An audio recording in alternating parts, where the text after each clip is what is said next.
Pattern মানে কি, এই যে আমরা পিছনে যে একটা ব্যাকগ্রাউন্ড টাইপের দিছি এটার বলে প্যাটার্ন। আচ্ছা, ফাইল থেকে নিউ একটা পেজ নিতে হবে প্যাটার্ন বানাতে গেলে। পেজের সাইজ হবে ধরেন 4 কোণা একটা সাইজ হবে 200 বাই 200, 300 বাই 300, 500 বাই 500, একদম পিওর 4 কোণা হবে। হ্যাঁ, 100 বাই 100, সর্বনিম্ন 100 বাই 100 এই দিয়ে ক্রিয়েট করবো আমরা পেজ। RGB কালারের হবে। এবং এখানে আপনি যে ডিজাইনই করবেন না কেন, সেই ডিজাইনটা প্যাটার্ন তৈরি করলে আপনার ছোট ডিজাইনও পরপর বড় হয়ে যাবে রাখলেই। তো আমি আগের দিন বানাইছিলাম 4 কোণা খোপ একটা বক্স। তো ওইটা বানাইছিলাম কিভাবে দেখাই, আগে আমি ভাগ করে নিয়েছিলাম কিন্তু রুলার টেনে। হ্যাঁ, মানে আগে 4 কোণা আমি এখানে তৈরি করে নিয়েছি একটা, নাহলে তো মাপ বড় ছোট হয়ে যেতে পারে।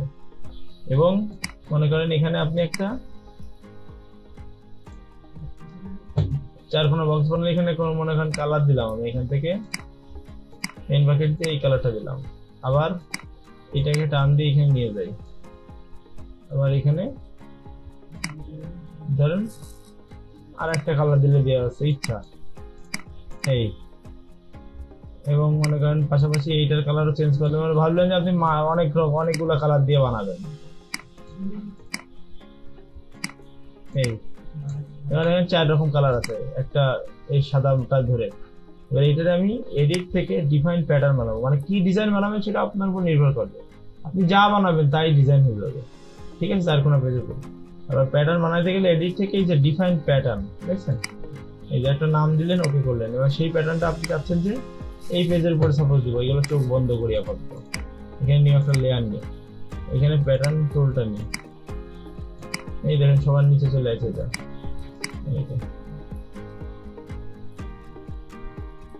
বোঝা গেছে? এইভাবে পিছনের ব্যাকগ্রাউন্ড তৈরি করে প্যাটার্নের যা হবে এর মধ্যে যে ডিজাইনই আপনি করেন না কেন সেটাই প্যাটার্ন তৈরি করতে পারবেন। ধরেন ওইখানে এই যে আমরা একটা প্যাটার্ন ইউজ করলাম না, এরকম মেটালের মতো বক্স, ওই একটা বক্স বানায় নিছে আগে, নিয়ে ওইটার প্যাটার্ন বানাইছে এখানে বানায় নিতে হবে। ওরকম বক্স বানাইতে গেলে আগে বক্স বানাইতে হবে, সিম্পল নর্মাল। হ্যাঁ, আপনি যদি ফুলের প্যাটার্ন চাইছেন, আপনি 4-5টা ফুল নিয়ে সেখানে সাজার জন্য প্যাটার্ন তৈরি হয়ে যাবে। যেমন দেখেন ফ্লাওয়ার প্যাটার্ন,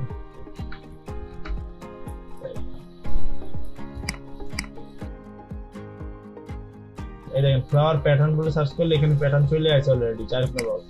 আমরা চাইলে এরকম এটাকে কপি করে নিয়েও প্যাটার্ন বানাতে পারি। কপি করে control V paste, control T ছোট করলাম, করে এই 4 কোণা বক্সের মধ্যে বসালাম।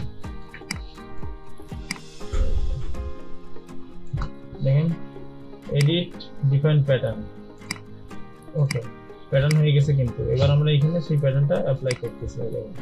এখান থেকে জাস্ট সিলেক্ট করে নিতে হবে। এখন যদি আপনি চান আপনি এরকম প্যাটার্ন বানাবেন সাজায়, কোনো ডাউনলোড করে কপি করে না, তাহলে আপনি কি করবেন, আপনি ফ্লাওয়ার ডাউনলোড করবেন আগে, ফ্লাওয়ার পিএনজি মানে ফুলের ছবি ডাউনলোড করবেন। ধরেন 4-5 রকমের ফুলের ছবি ডাউনলোড করলেন, কেমন এই একটা কপি করলেন, control V paste, control V এই কর্নারে দিলেন। তখন আর 4 কোণা বক্স না, এগুলো বাদ দিয়ে দেবেন। তখন আপনি আপনার মতো সাজাবেন। মাঝখানে একটা দিলেন, আর এই আর একটা নিলেন, কপি করলেন, পেস্ট, কন্ট্রোল টি ছোট করলেন, এখানে একটা দিলেন, এই জায়গাটা আর একটা দিলেন। হ্যাঁ, যাতে ডিজাইন এখন কেটে না যায়। ডিজাইন সব পেজের মধ্যে রাখার চিন্তা ভাবনা করবেন, ডিজাইন কেটে গেলে আর এক ঝামেলা হবে।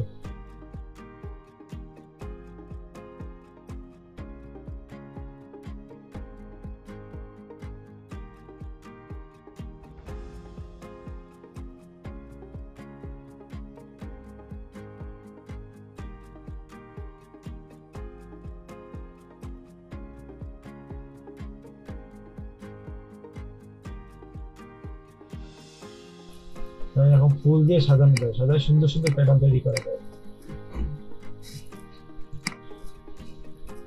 এগুলো আবার ডাউনলোড করতে হবে।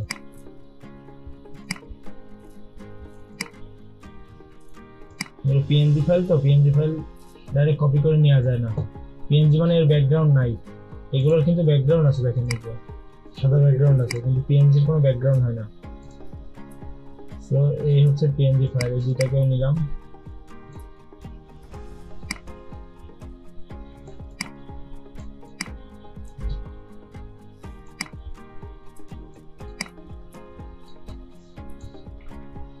সাজানোটা কিভাবে সাজাবেন এটা হচ্ছে আপনার নিজের উপর নির্ভর করবে। কারণ আমি এখানে একটা ছোট করে দিলাম, এইটাকে এখানে একটা ছোট করে দিলাম,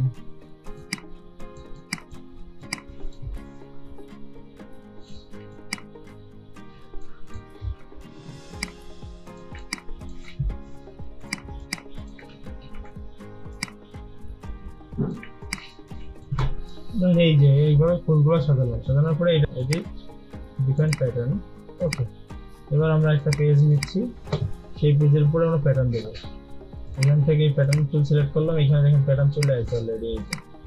এই যে বুঝতে পারছেন?